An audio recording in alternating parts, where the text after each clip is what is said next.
Okay. All right. So on this episode, we have Andrea Donnelly here. She's a sought after media personality, spiritual mentor, quantum sound and energy healer, and founder of the We Are Here to Remember LLC. She has over 20 years of experience in all things energy, light language, speed codes, Akashic Records, using that to clear integrational trauma, illness, pain, so that her clients can align with her highest timeline and elevate to the new levels of clarity and success and abundance. She also has been featured in prestigious publications like the Thrive Global, Yahoo, Bustle, Respin and Medium.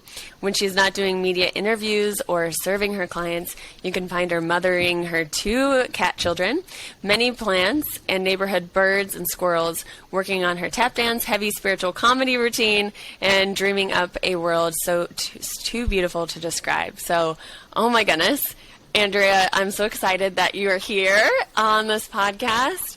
And for those of you too, I was actually in Andrea's Angelic Academy, and she helped me start my whole spiritual journey. One of my first spiritual mentors. So I'm so excited. I'm so excited to be here. You know that. Yeah. I love you so much. You are an absolute wizard, and I'm really excited about, one of the things that I'm like perhaps most excited about, which is like hard to even pin down because I'm excited about everything. But one of the things I really love about this is that part of your journey and like this space that you're holding for everybody listening to this podcast is to bring this really beautiful level of light and help to like transform entertainment. Yeah. In a lot of ways, right? Like I feel like that's one of your big calls in terms of the thing that you were born to do, is you're here to really help like usher in something really beautiful, right? We used to like sit around the fire with each other and share stories and music and song, and entertainment is supposed to be a portal to the divine. And it has become something so different. And so I love this podcast is so beautiful. This idea of eternal expansion, because we want to be able to laugh and have fun and like sit in the vibration of entertainment and joy and just like relaxation and all of that stuff, but also like let's also do it in a way that is dynamic and interesting and spiritually curious. So anyway, I am really excited to be here, and clearly a wordy bit. And I was just saying to you too before we hit record, is that like one of the first like podcasts I had listened to, like a spiritual podcast, I had listened to you on somebody else's podcast, and that's when I first started to really learn about like, wow, like you can get connected to like the fairies and all this and that. And so it feels so full circle to then have you on my podcast. So it's just, I'm just so excited and just here to hold the space to hear each other's stories. We can't really be by the fire with everybody anymore. So it's like, okay, let's throw on some headphones and get connected and expand. So yeah. So let's start with our intro questions. So I know this can change for everybody and looks different for everybody. So what is your current morning routine that you like to do? My morning routine is it's been a real journey, right? I started meditating when I was 7. I learned how to meditate when I was 17. I am like a metaphysical library. I have really worked on fine-tuning my morning routine. So I love this question because it's been like decades into like me basically doing anecdotal research. Like, oh, that worked really well. I could like tweak that a little. So what I've been doing for about the past like forever / 6 months-ish, it's always a journey, but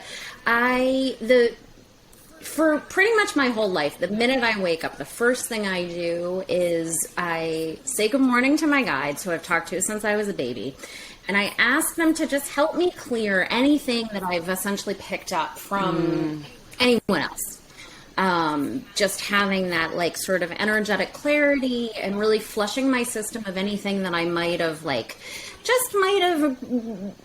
inadvertently picked up Right. from someone else or from the collective. So I clear myself.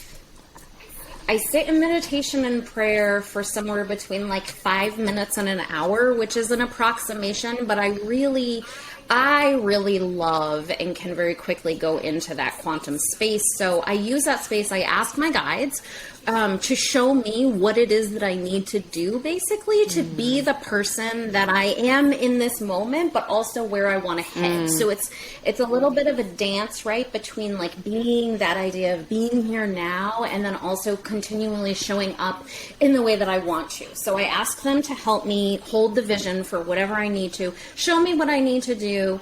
I love coffee. I am a hoe for coffee. Same. I am not one of those people who I'm always, whenever people are like, oh, I don't like use caffeine, I'm like, how are you alive? I'm not one of those. Like, I have a brilliant spiritual IQ. I channel the light of the Ascended Masters, and I am like, give me all of the caffeine. Yeah, right. I don't know how it's surviving without it.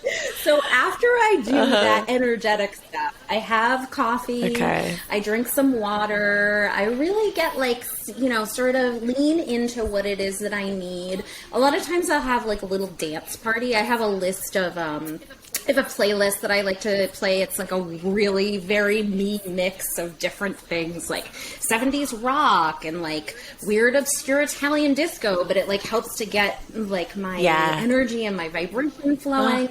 So that's the way that I start my day, and it's really good. And then I do something kind of similar too. Like I have a morning and a night routine, and I do something kind of similar to like wind down as I exit the day as well. And for me, that works to have like a really solid like thing I start the day with and end Yeah. with. Oh, that's very grounding. I love your morning routine, and it's funny because like I have the same. I love my morning cup of coffee. Like I've definitely decreased my amount of caffeine over the years. Like I used to I would like drink so much because I had worked nights at one point. So it was like for that aspect, like I have decreased that, but I just love the flavor. Like I love having the warm cup in the morning. Like that's part of my ceremony time too.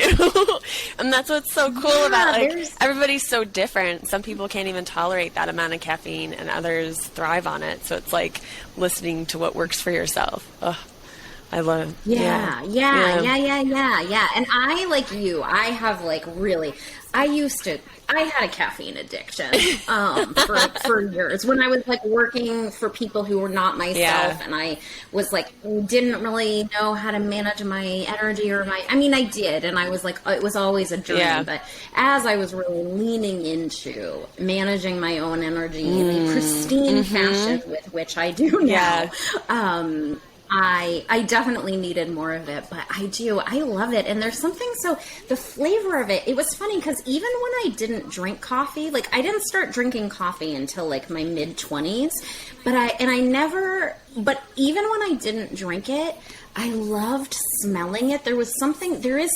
Yeah, it is like an really aroma. beautiful. Yeah, it's Yeah, like I feel like it's kind of like so many things on this planet where like people sort of look at the ways that it can be negative without also remembering it's a plant and it has this incredible fragrance and it like does there are mystical things that plants do for us, right? We talked about that idea of like aligning into the fairy and all of that.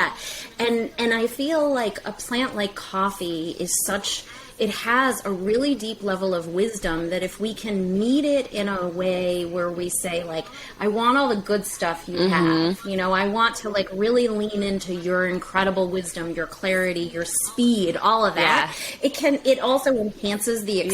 Yeah, it's like bringing back the intention of like what you're doing or what you're, what you're choosing to partake in. Yeah, definitely. Yep. Cool. So for the next question, what is like an expansion moment that you either is the biggest moment that you're like, whoa, this is a pivotal point for me, or like the most recent one, whatever comes to mind first on, you know, this is the the meat and potatoes of the podcast. So it's like, what is that expansion moment? How did that start for you? Well, you have heard me talk a bunch about this, and I will not belabor the point because people can hear me talk about this in many places, but I was born, I talked to my guides when I was a baby. I've channeled light language since I remember, like literally when I was like 2 years old. I remember channeling light language for plants and using it to talk to animals. So I have been like a really OG weirdo since the beginning. But I would say the most recent and perhaps most transformative thing that I have experienced is that a couple of years ago, I was disabled by chronic nerve pain. And it was a very complicated journey. I had a lot of unprocessed childhood trauma and ancestral stuff that I had been carrying around with me. I've always been a very gifted channel, healer. I have this incredible team of guides who are here with me on this mission to support me as I move through the world. But I was a mess for a very long time. And I was both held under a very lucky star and very supported and loved so much. And I am very human, like all of us. And so I had basically, I had been ignoring what were subtle knocks and then became like literally a battering ram. So you've heard me talk about this. I was in 4 car accidents over like 15-year window of time.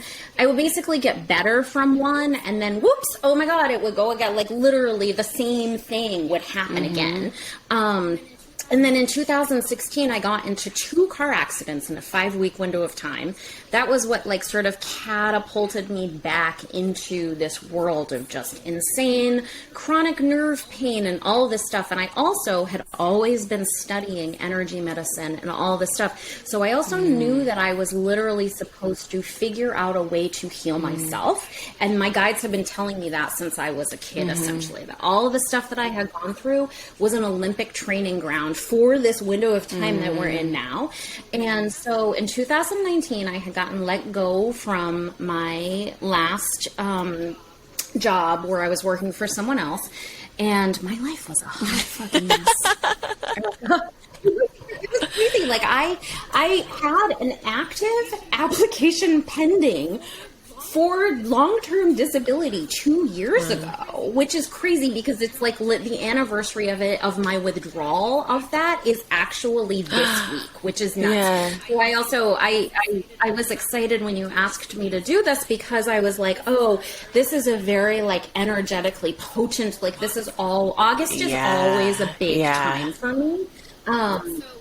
So I would say that was like really, my guides at the time were like, girlfriend, you need to get it together. Yeah. Like they love me. I love them so much. Yeah, it's some tough love. It's really it's time for you. And so at the beginning of 2020, right, I had been let go from my job. My guides were like, yes, apply for disability, lean into the ways that you need support. And also you're likely not going to need it. And I was like, okay, I was like, all right, guys, you've never let me astray. Like, I believe you, but also this is a lot. My nerve pain was so bad a couple of years ago that I like literally, anyone who has nerve pain knows what I'm talking about. I couldn't carry a purse. I couldn't hold a cup. I couldn't do all of this. I would really struggling to like do simple things like shower. I used to, it's embarrassing, but also I feel like it's also literally, I know that it's the point of my life, which is to be like, listen, no matter how fucking dirty down in the ditches of human drama, trauma, and pain you are, if I can be a shining example of what humanity can be, if I can use the incredible amount of magic that I have to literally quantum leap and to hold my clients in the vibration of that, anything is possible. I know, having survived the things that I survived, that we are capable of doing anything. And so at the beginning of 2020, my guides were like, all right, girl, let's go. Former coworker of mine gave me a set of 2-pound hand weights. And my guides were like, you gotta start lifting those. And I was like, but I cannot hold the cup. Yeah. Like, how am I to do that? And they were like, you do it by doing it. That's literally how you do it. So let's go. So I would like literally pick up like a 2-pound hand weight. This is like January-ish of 2020. I'd like pick it up and I'd be like, ooh, I was like, oh, fuck it. I'd be like, this is a lot. I did it 2 times and I cannot do it anymore. And now I'm done. And they would be like, girl, you're doing it. Starting somewhere. Yeah. The act of right. those 2 small things was actually the energetic equivalent of somebody who was not in the trenches like I was, going to the gym for like 2 hours or something. So it was like an energetic equivalency, which is also a lot of how I see the world is like, someone else, that's their version of it is like, oh, they go to the gym for 2 hours. And I was like, I do 2 dubious reps with a 2-pound weight and I drop it and then I go sit in my bed and cry. That's where I was.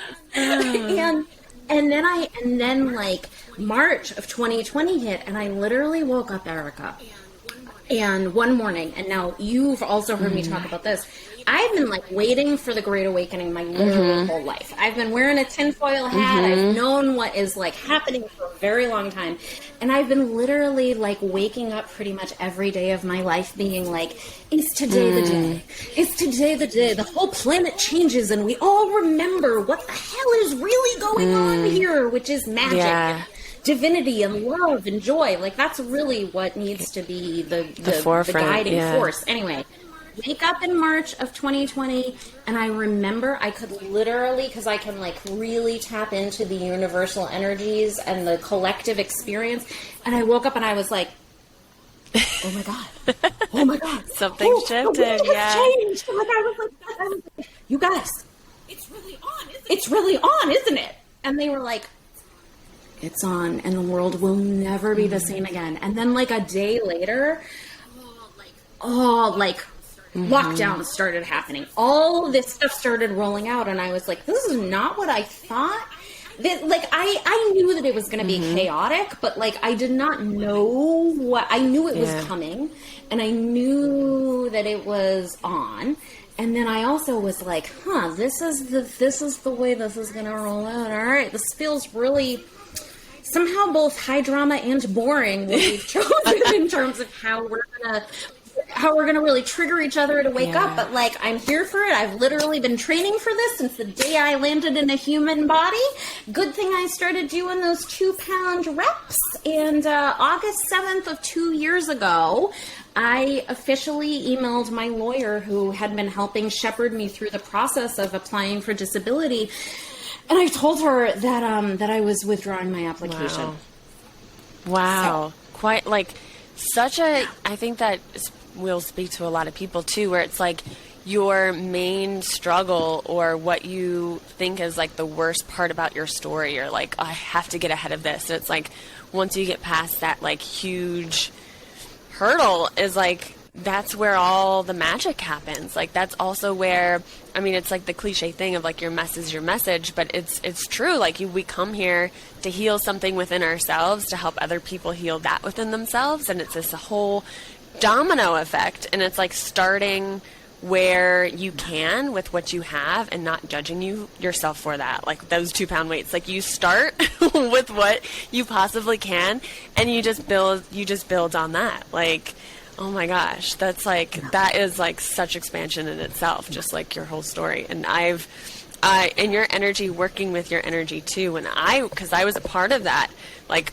awakening in 2020, right? Like I was always like attuned and curious and knew something was like bigger and more and connected, but I didn't know like the words to it. I didn't know who I was connecting to or why I felt this huge longing or, feeling like I had this bigger mission, but didn't know what it was. And it wasn't until I was a part of that wave of like, oh shit, like this is what I was feeling. This is what's going on. And I think so many people felt that and now need this guidance too. And just hearing the stories of other people of like, oh, you had that experience too. Or like, this connection is just like, this is, I feel like we're just getting started with all this stuff. Yeah. We are just getting started. And it's so remarkable because one thing I've always been shown about, about my own like gifts and my work is that, and it's like written, everyone who reads for me, whether they're, you know, looking at the world from an astrological lens or human design or a psychic or Akashic, like it doesn't, people pretty much tell me the same thing. Which I know is true of a lot of people, because we all have a really clear, very specific destiny. And one of the things that I know that I do for people, because it's literally like written into into every part of my mission and my purpose, is that I am able to the minute that I meet someone, I get this like crazy giant download basically of who they are, what their potential is, what they decided with divinity, with source, with God, however you want to frame it, what they were created in essence to be able to do in the most beautiful way possible.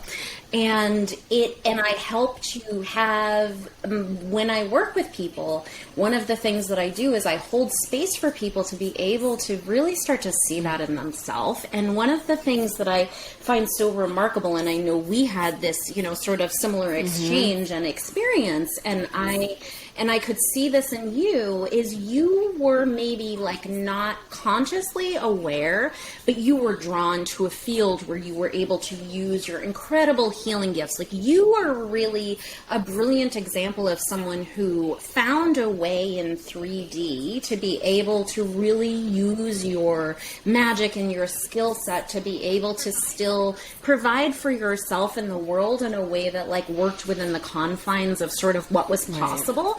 And then 2020 hit, and what I was really shown is that all of us, you, me, everyone who was literally born to hold space for the planet as we move through this, this is fucking crazy, right? Let's not pretend that the time we're living in right now is not completely bananas and insane.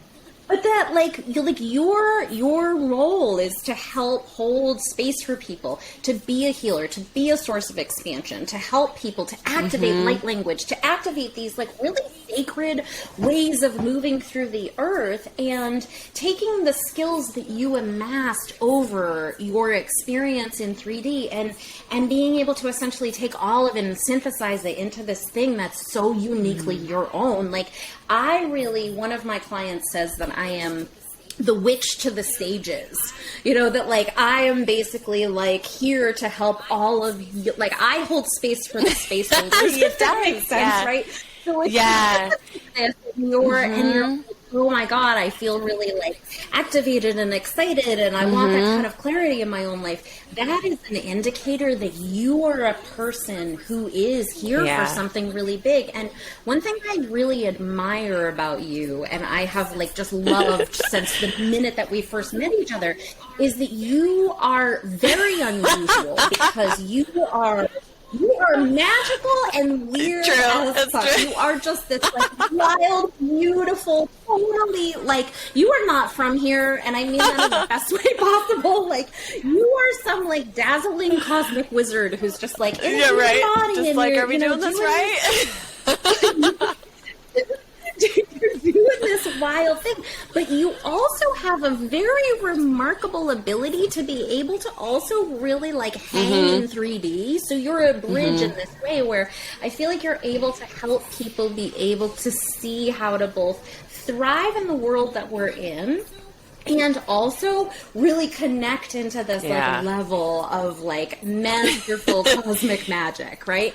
And that's a very unusual, like a lot of people who have incredibly extraordinary magical gifts did not perhaps always have the, like I was never good at navigating 3D. Like that is not my gift at all. So I feel like with you especially, that was one of the things that I immediately, you have that capacity to fucking masterfully like exist in 3D, and you also really trust yourself. So like you heard me on a podcast, you were like, sign me up. I'm going to do Angelic Alchemy Academy. I'm going to also take a training on how to like activate my light. Like you were just in it. You were like learning how to activate your light language.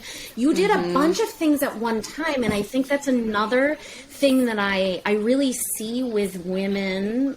I do work with men. I have male clients, but I say women because it's a lot of women who need this help. And one of the things that I really see is that we all have a lot of trauma, not just from this life, but from lifetimes where it wasn't safe, right?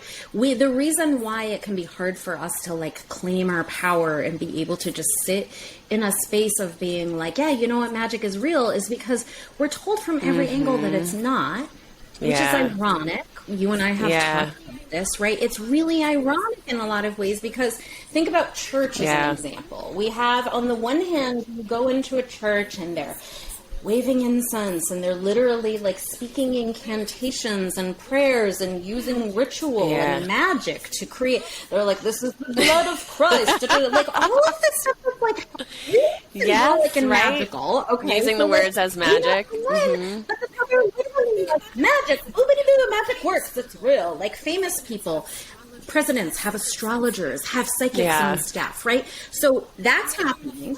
And then on the flip side, we're also being told that it's not real. And so I think one of the biggest parts of what we're moving through right now as a collective is we're healing that distortion where we have everything we've been told basically is not the way that things really work. And if you look at the people in power, you look at the people who hold political power, economic power, celebrity, like whatever the power is that people hold, those people are often heavily involved in the world of magic in some capacity, however you want to phrase it. Like I said, presidents. Ronald Reagan famously had an astrologer that he consulted. Right. Like you can literally just like go look it up, right? You like this isn't something you're taught in history class, like you know. Right. No. If anything, right? And so like I feel like this is really right now we're in this remarkable window of, to again use that word of expansion and remembering the fact that like, yeah, you know what? This stuff actually is real. It's kooky. It's bananas. It does not make sense. I'm not here to be like, oh, it makes a lot of sense. It does not make a lot of sense. That's the point, really. Yeah. In a logical way. Right? But it's like this huge leap of faith that you have to take on yourself. And you like literally heard me on a podcast and you were like, I need that medicine. I'm just going to fucking go all in on myself. You signed up you did a session with me. You enrolled in Angelic Alchemy, and watching you move through the time during which you were really coming into this like really expansive, provocative, really fun like moment of just being like, wow, I'm gonna take this thing that is my essence and I'm gonna just find a way to make it work within for me and for the world. And now you're doing this podcast, you're working with people one-on-one, you've like really found this beautiful way to help people, and it happened quickly. And a big part of why it happened so quickly is because you didn't get stuck in the trap of being like, oh well, I'll do it in 6 months. It's true. All right, I want to be like, I'm not criticizing or judging anybody who's like not in a space to take these leaps for themselves. But I know with myself, I know with someone like you, I see it with all of my clients, the ones who really like create crazy, the kind of things where you're like, how did you manage to anchor into like 100K months in 2 years of business? Like when people do that kind of stuff, it happens because they're going all in on themselves in a way that's remarkable. And it gives you the capacity to basically compress time. I think it has a combination of like, trusting your gut. And not a lot of people even know what that feels like or what that is. So I always like to say, like, and that's how, even before I knew it was intuition or my gut or my inner soul or whatever, it was like following my excitement. And I knew I was incredibly excited when I heard that. It was like my whole body just buzzed hearing you. And I was like, oh my God, what is this? And it was like the more little bits that I learned, it was like almost like I'm like, oh my gosh. Like it was like basically I had this box my whole life, and I knew that it was special. I knew that I needed to open it at some point, and it was like this thing. And then all of a sudden, like I took the lid off of it, and it just like everything that I doubted in my life, or everything, just like the feeling lost, feeling disconnected, feeling like, what is the point? Why am I here?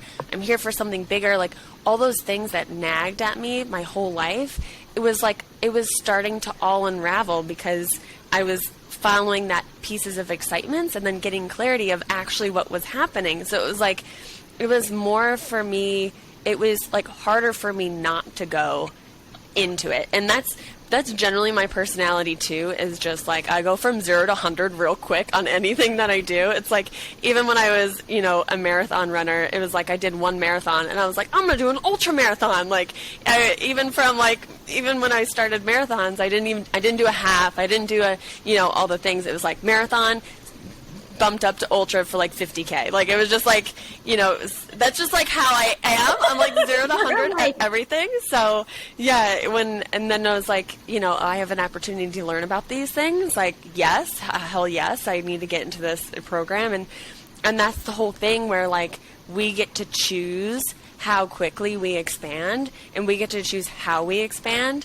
And it's like when you're able to take back that power that you're told that you don't have, like you're taking that back and you're like, no, I actually can change my life. I can shift directions. I can move. I can quit what isn't, giving me joy. And it's like that permission base that for so long in history, we weren't even thought to think about that. Like if you even look at like how society was the previous generation of like the path that was to, kind of go to college, get married, have kids, work, retire, die, it's like that. There wasn't really a choice. It was just kind of a plan. And now I feel like as we like move to this, as we're evolving into this new society, more people are like questioning that, and they're like, no, I actually want to quit what's not making me happy. And it's like questioning what's going on in society and questioning the people in power, questioning the news, questioning all these things. Like, and that really allowed space in 2020 when everybody did have space to think and to digest. But yeah, thank you for saying all those wonderful things about me. But yeah, it was really like a balls to the walls, like this is what I want to, investing in myself really to expand myself. And that's kind of where it catapulted from. And it was like allowing myself to trial and error and learn something and not be good at something right away, and learn more and expand more and not know everything, ask, get mentors, read books, listen to more podcasts. And it was just like this huge time period within my life. And still, like, you're never not done expanding. But it was a huge time period where I just dove into it and opened up and just kept on seeing where it goes. And I still do. It's like, okay, you go one direction, that feels a little bit alignment, that kind of doesn't shift directions. Okay, I'm going to go this direction. And I think too, like, what would you suggest? Like, since I personally was in the 3D world, which, the world where we operate in now currently as a nurse, when I'm an energetic healer. So how would you direct somebody that is in a current job or doing something? Like, is there normally like kind of clues for everybody within what they're doing currently now to what can bridge into their 5D? Or is it sometimes totally opposite? Like, if someone's like, I don't even know what 3D to 5D, what they're talking about, like, how would you tell somebody that? I love this Thank question. you. It's so good. I would say, okay, this is like such a me thing.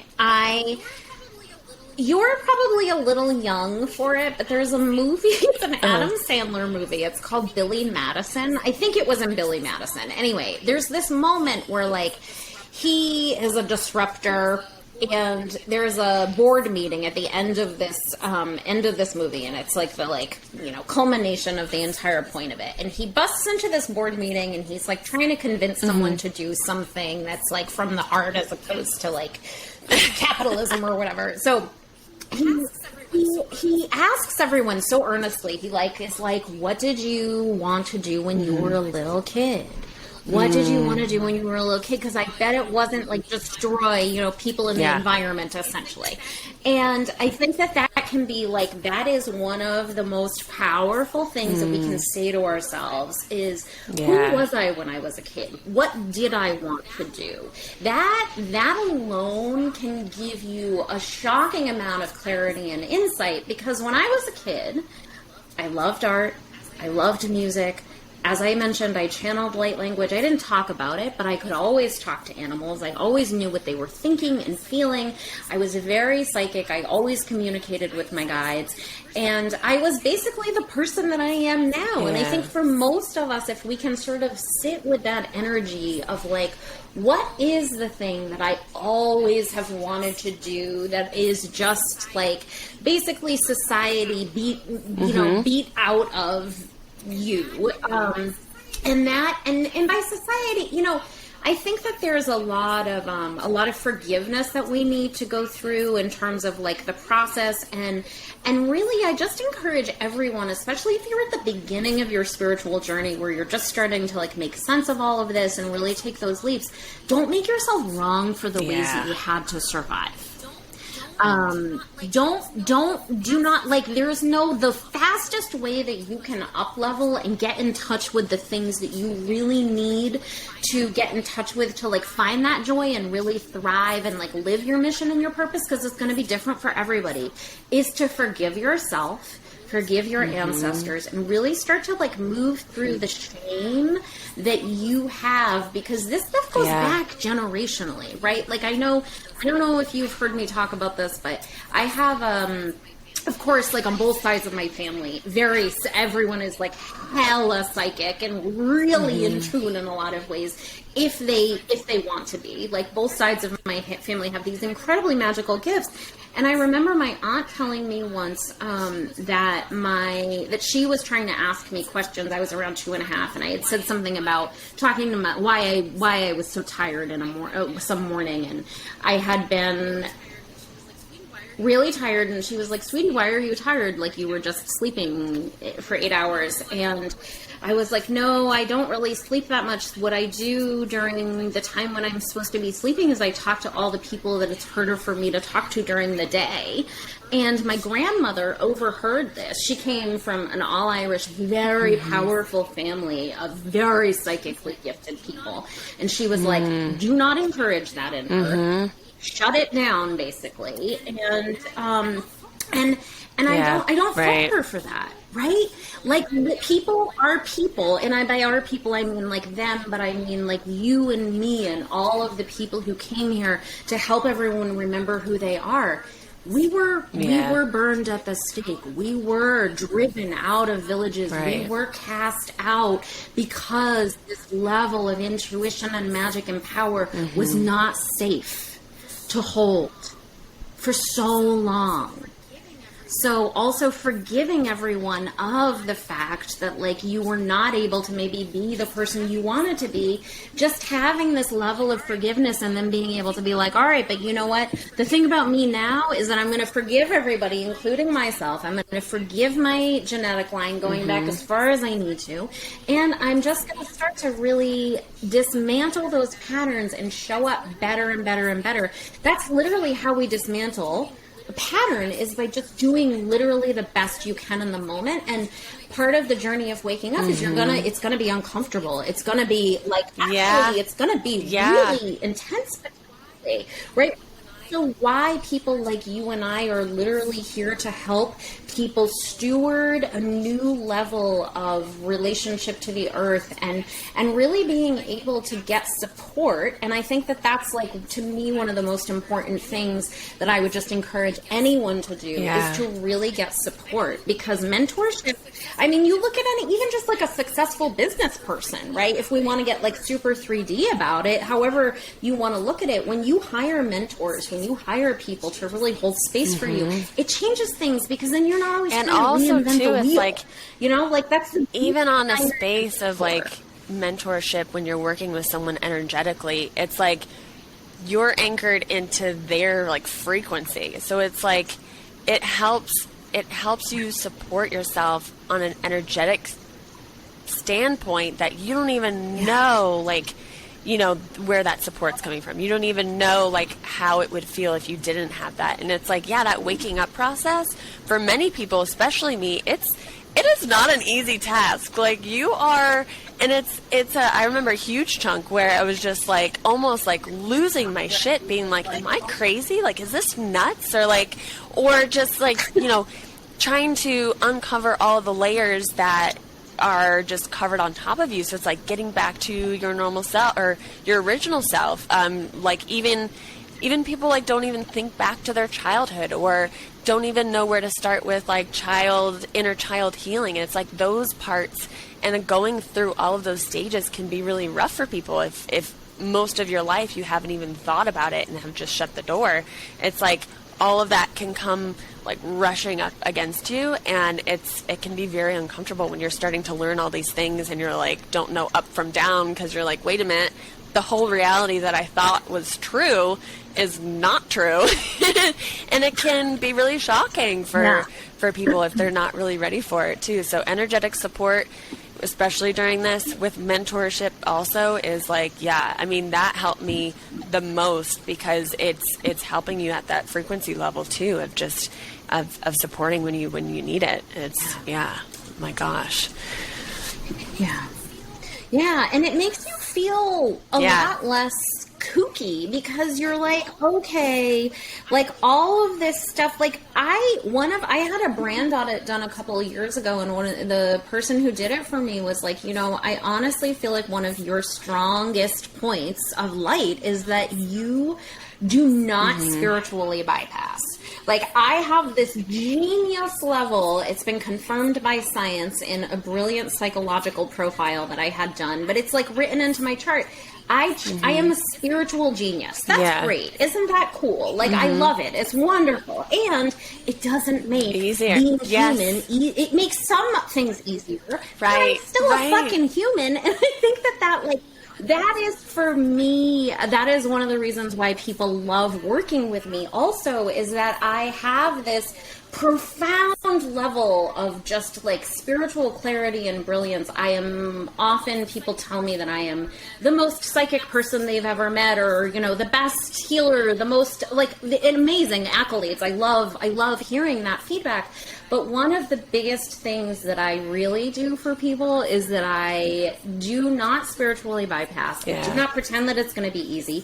I actually think that being awake is kind of agonizing. I mean, right, we live on a planet where, like, you walk outside and people are literally throwing their garbage on the earth, who is our mother, right? People are like, oh, I'm going to go to church, you know, I'm going to go to church. I'm not mocking church, but I am asking some real questions, like, go to church, communicate with the divine, be in tune with the world, and also don't literally throw your garbage on her. Don't be so detached from the experience of being present that you think that divinity is something that's actually like not what that is, right? And so I feel like it's this way where I'm really good at that, of just being like, and I have like diplomacy. I have a very strong level of diplomacy. So I also have the ability, which I've always known about, I can deliver a hard message in a way that people are like, oh,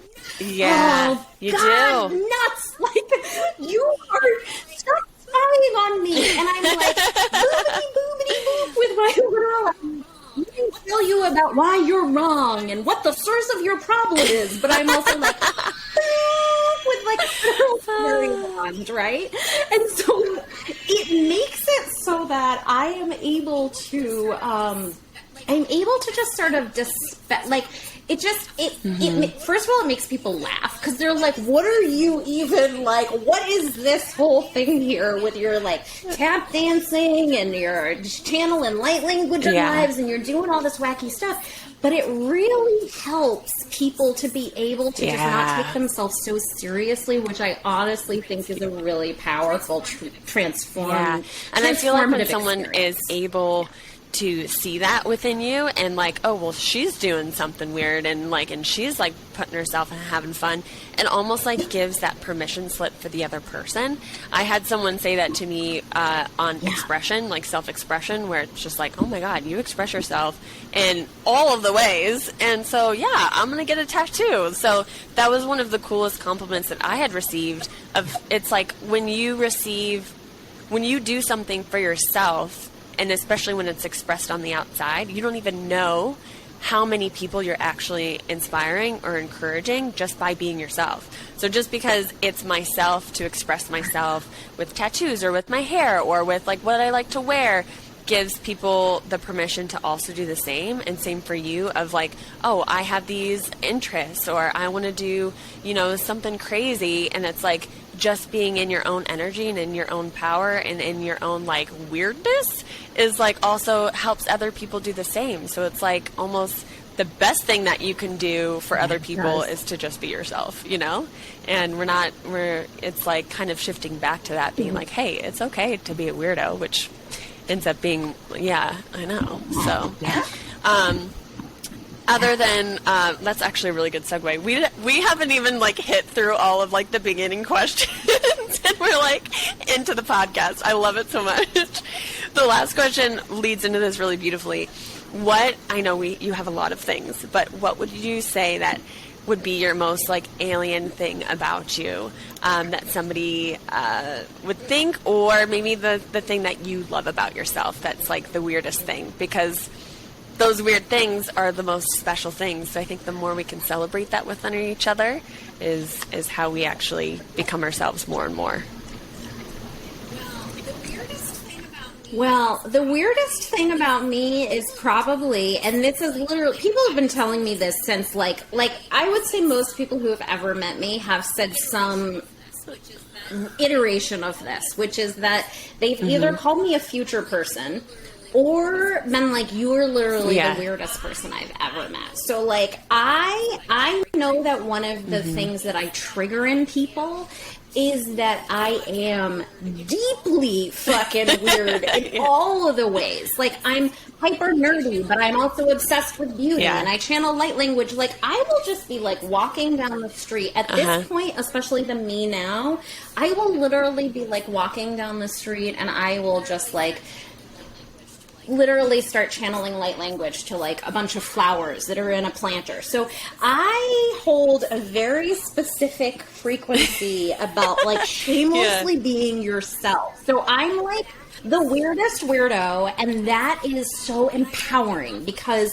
and I love, of course, this is like a totally brilliant question that you have crafted here. And I love that because one of the things that I've noticed about it is that it gives the people that I work with a lot of permission to be like, oh, this thing about myself that I've always held this like really big amount of shame around, that I like know I have magical gifts, or I'm really psychic, or I'm so sensitive, or whatever the thing is about me, like I like to do this weird thing or that weird thing, is that when people start working with me, they're like, oh, you are shamelessly fucking bizarre. Like, you're literally, I was voted the dubious honor of being most free-spirited my senior year in high school, which was like absolutely everyone being like, I don't even know what's going on. You are ultra weird, and we do not even know what to do with you. Like, you were just so weird. I'm like, oh yeah, thank you for not making me the weirdest bitch. Like, okay, but it does. It makes people. I don't know. It's like truly helps, because I had a client say to me recently, because we were.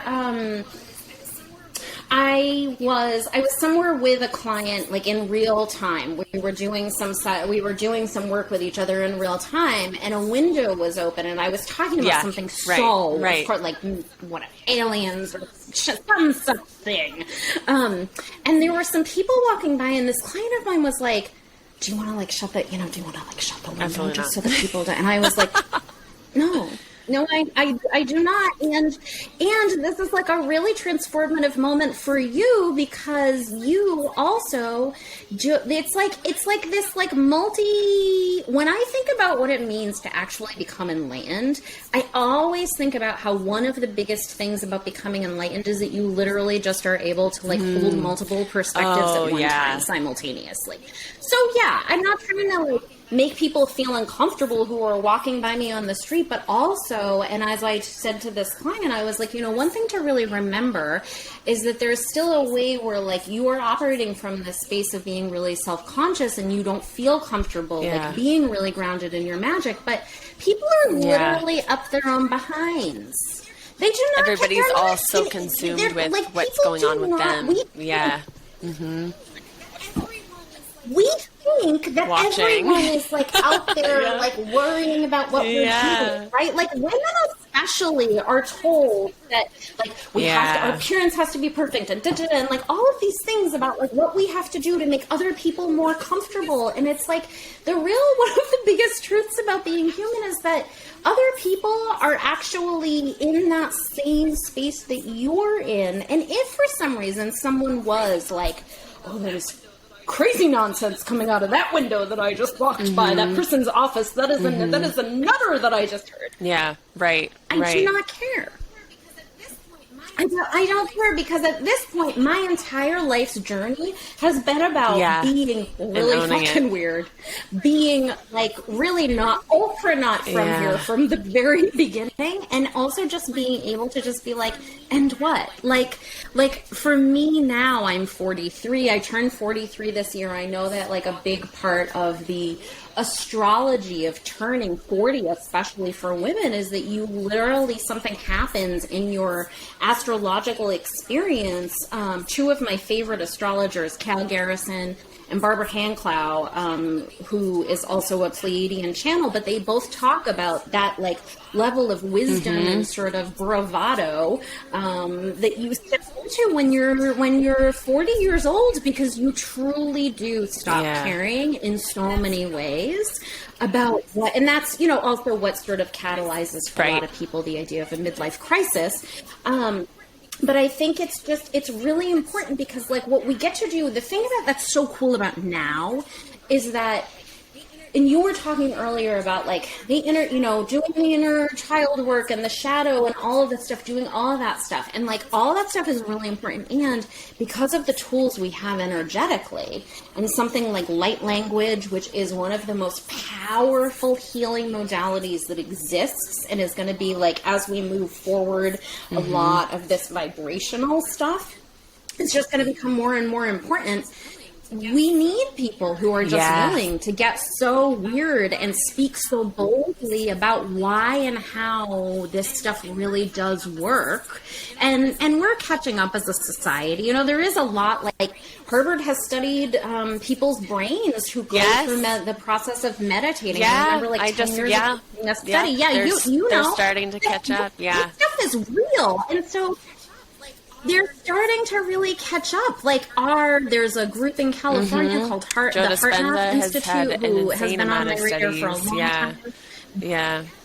So, there are these profound things that can be with that confirmed by in your attunement of the collective.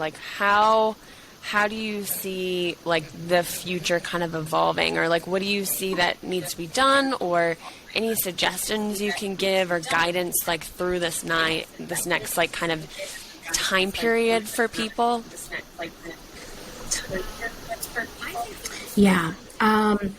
I think the most important thing that any of us can do right now is to get really clear about what it is that we want in our lives. That quote from Gandhi about being the change that you want to see in the world, like actively embodying that. I feel like that's literally the most important thing that any of us can do. And I say this as someone who spent my parents were peace activists. It's how they met each other. From the time I was in the womb, I was out on the street marching for justice. And I care so deeply about restoring justice, about helping people remember what they were really born to do.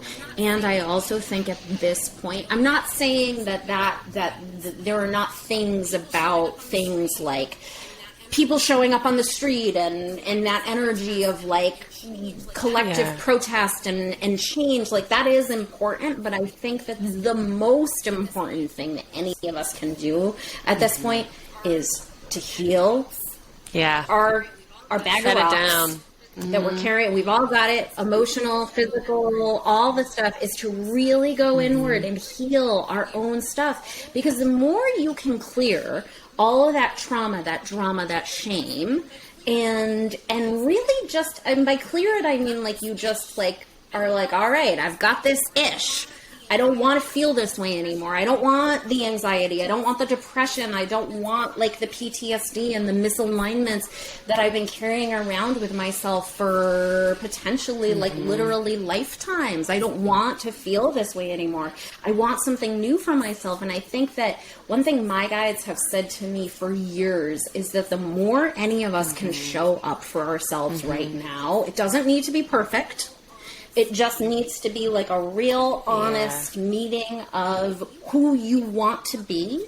If we can do that, we create ripples through the collective timeline, and it makes it so that other people around us can be like, well, hell, what is she doing over there? Because like, I want a piece of that. I want to feel that way. Like, that's one of the things that I know people are really drawn to work with me, because they're like, you lived a loony life, and I know that about you, but also you're really fucking calm. Like, what is this thing? How are you doing all of these things at one time? And so, like, I always knew people were always very curious about that with me. Like you would be like, what are you doing? How are you so optimistic? Because you went through a lot of garbage, you know, and you're still like a fucking, like, Care Bear over here, like, no, everybody's good, we've got this, you know, the world can change in a minute. Like, I've just always been this very, like, Care Bear-like human, really seeing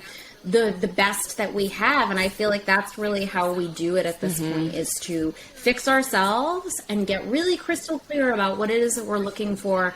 And because the more you can do that, the more room you make, right? Like, if you think about, like, I feel like things are really more expansive than this, but if you want to use like a visual metaphor, right?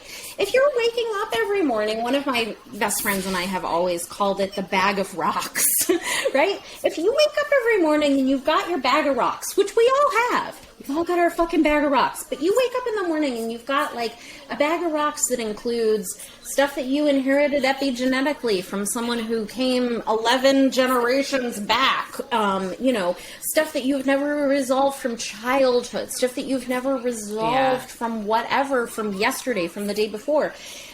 That bag of rocks is going to exist. And so what can you do to make it as streamlined and light as possible? Because the more room that you free up makes it so that then that space still exists, right? Like like if you think of like creation as space, and if you manage to pare the bag of rocks down from something that's like the size of a house to something that's like the size of just, you know, a little duffel bag or whatever, right? You can see the room, all of that house still exists for you. So when you can get your bowl down to the smaller, you know, the smallest version of it possible. We're always still growing. We're never going to be perfect. That's not the point at all.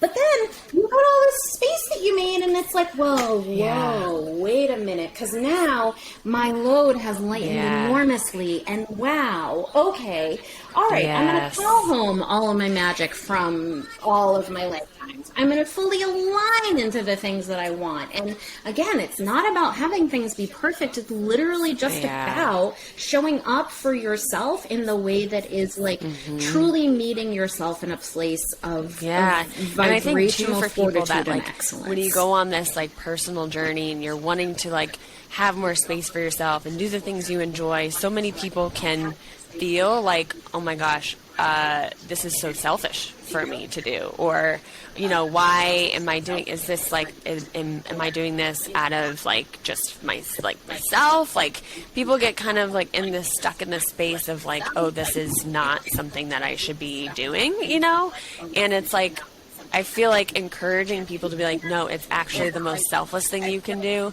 healing yourself, healing your trauma, because that also heals, your ancestors, helps heal the world, helps raise the frequency when you raise your own frequency. So it's like something like that permission, like I feel like at the beginning of my journey too, is just like needing that extra, like, yeah, it's okay to just go do something you enjoy and not like have to work or have to do something that like is on your to-do list or something that you need to do. You know what I mean? It's like this permission to just, to do that.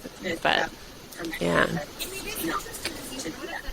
And it is interesting because you brought up that idea of selfishness, right? We're taught that it is selfish to do the things that we need to do for ourselves. And codependence is literally embedded in every structure. It's embedded in our family structure. It's embedded, and I mean like energetically. Like it's like all of us who are alive right now have it running through our genetic lines. It is in our, no matter where you live on the planet, it's embedded in our governments, our schools, all of this, this idea basically that somehow we can basically act in a way that will make other people safer or more comfortable. And I feel like that's really what we're dismantling now, is remembering that it is not selfish to show up for ourselves. In fact, when you are engaged in patterns of codependence, what ends up, the real fucking rub of codependence is that nobody wins. No one wins. You're not happy when you fall on a sword for somebody else, and they are, and I say this as someone who spent 42 long years trying to figure out if maybe codependence would work.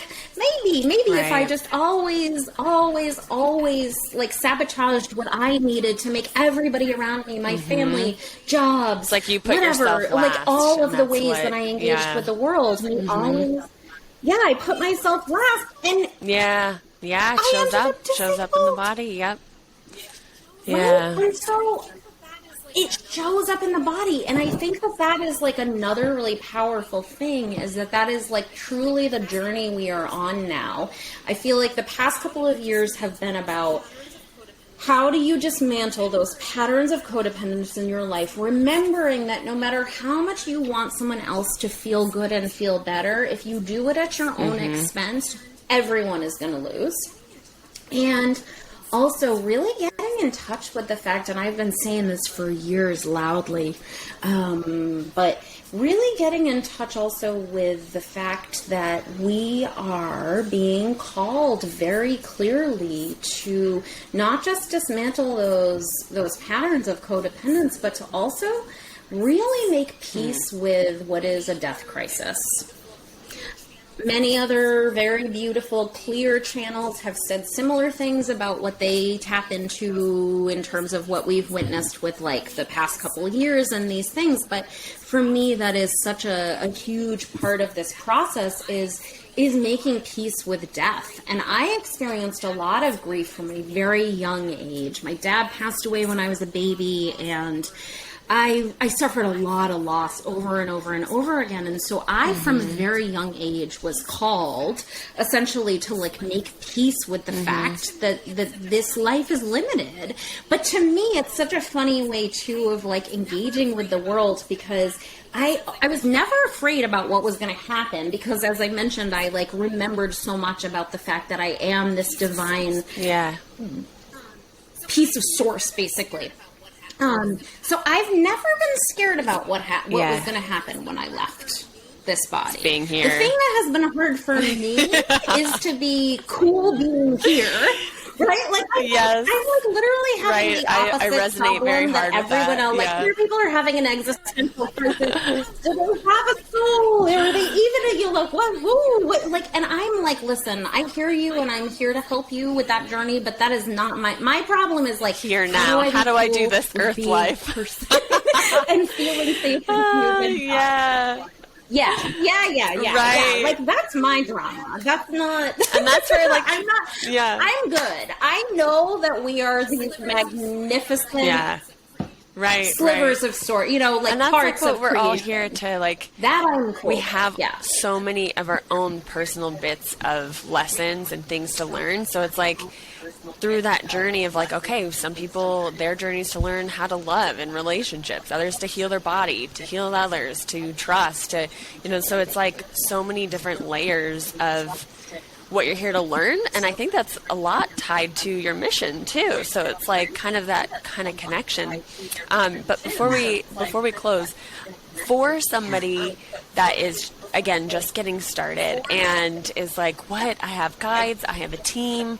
You're talking about light language. Like, how would you suggest someone to start connecting to their team or to even expand that part of their awareness of this energetic support that everybody has, that everybody can tap into? Like, where would you begin that? I know you've mentored me through it, but what are like some little tips that you can, help someone that if they're just really, so like, where do I go from here now? I love this question so much. I would say that, I want to also just encourage people. I think a lot of times when people are at the beginning of a spiritual journey, they compare themselves to other people. They're like, oh, Andrea Donnelly says that, like, she experiences the world this way, or this other person whose book I read or whatever. So I want to first say that the most important thing that you can do is to just have a sense of fun about it and curiosity. I think people can get very stressed out at the beginning of a spiritual journey because they're like, oh, nothing is happening, or blah, blah, blah. Like, there are all of these like ways that we sort of imagine that we psych ourselves out. And so I think a big part of it is like finding a practice that works for you. And what I mean by that is like, if you cannot make yourself wrong because you're like, oh, well, my like sister or my best friend like sits on meditation for an hour every day and and like I try to do that and then I get really stressed out and I like, can't sit still and I like hate it and it's the worst. And so people can like create a story basically that nothing is happening or that a thing isn't working for them. And so really not making yourself wrong and just having some fun with it. Like, that kind of meditation is really powerful. It has helped me for years get very like into the quantum field in a very quick way. And also, maybe the thing about you is that sitting in traditional meditation doesn't work. And what you really need to go do is sign up for intramural soccer or learn how to paint or start gardening or do something like. So basically, to me, it's not about what it is that you're doing specifically. It's about figuring out what practices work for you, right? Maybe you need to like stick a guided meditation on, put your earbuds in, and then get out on the street and like listen to it while you walk. And I think that to me, and I think that's also another part of why people expand so quickly when they're in my energy, is that I'm like, all right, so like here's the thing, like I can see all these things that are really specific about people, and so I'm able to really make recommendations that meet your really individual like experience basically, and help to fortify what you need. And I think that have fun with it, but also find a practice, because the more that we can get spiritually clear with ourselves right now, it's going to make everything so much easier. And this is another way where I was like always the opposite of everybody around me. Other people were like, I'm so suspicious of psychics. And I was like, you know what I'm suspicious of is everybody who's not psychic. Why would you not want another source of information? Like, don't you want your toolkit? Like, I want a psychic doctor. I want a psychic therapist. I want the person who's cooking my food to, you know, I don't want them psychically spying on me, but if they're like cooking my dinner and they're like, oh, you know, I just got a hit that person would love another like, bit of or lemon healing, in their like, stuff. yeah, like, please do that. I love that. You know? Yeah. Like if being a human is really hard. It's also beautiful. It's amazing. It's so much fucking fun. But if you can figure out how to actually hear, and also, so the other thing I would say about it is that as part of that journey, really starting to do some pretty intense reflection on yourself and being like, all right, so basically like pattern recognition. So, every time I go on a walk, I have started to realize that like I literally feel like I hear my grandmother whispering to me every time I like walk near a certain flower. Like that kind of stuff, it starts to add up over time. And so also moving through the fear that nothing is happening because something is happening. Yeah. You may not feel it yet, but the more you can just figure out what lights you up, what delights you, what excites you, and just say, you know what, like, it didn't work for me to sit in meditation for, you know, half an hour every day.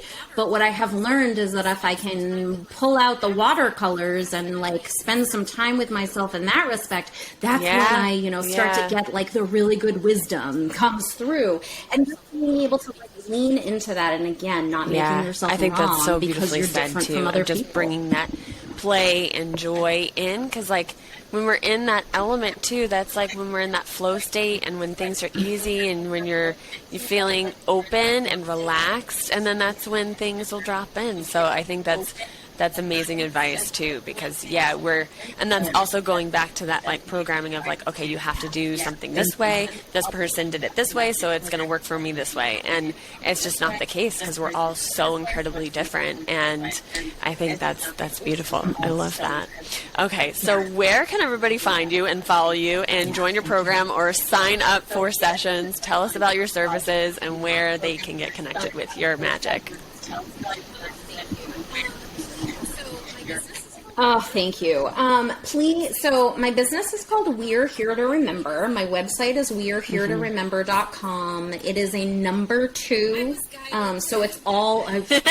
I'll include it in the notes too. I was guided to have that be the name of my business. I know it's wordy, but weareheretoremember.com. And those words are like literally a magical trigger for people to remember who they are, per my guide. So find me. Go to my website. My website's really fun also because if you go to my website, the best place to start if you're a little hesitant or you just want to like learn more, I have a really good freebie, which is a channeled light language activation. If you go to my website, scroll to the bottom, you can go ahead and sign up for that. And then people will also get a discount on a new client session with me, which comes like a few days after they do that. So if you are like, oh my God, I want in on this, and you want to do that new client session, go ahead and do what I recommended. And then I'm on Instagram at @CWitchery, and I'll give you all the other ways that people can find me. I have a free Facebook group, which is called We Are Here to Remember, and I had the group that you went through. Mm-hmm. I love everything that I do, but Angelic Alchemy Academy is like my baby. She like that group it's the first group container that I ever ran. It is like I love everything I do, but that is really, if you were listening to this and you were like, I know that I have always had some really dynamic spiritual gifts and you want to get clearer with how to make them work for you, people go through that program and they make more money, they're more embodied, they complete their lives completely completely change, and watching how it even happens. Like a lot of times it takes years when people start working with me to fully integrate into whatever it is that's coming for them. But it's a really Angelic Alchemy Academy. If you are interested, Awesome. yeah, find me. And I'll put all of I'm those here for all of spots it. in the notes so everybody can just click and find you so easily. This has been an incredible conversation. It was such a pleasure to chat with you again. And I love seeing your magic, and I love that I was part of it, and that we are doing this light work, together in the world is such a cool thing. Yeah. It's beautiful. I love you so much. I'm so grateful to you for this space, and to everyone listening. What I will leave you all on is, do not forget that every person alive is a hero, so whether true. you remember it or not. I love that. We'll end it there.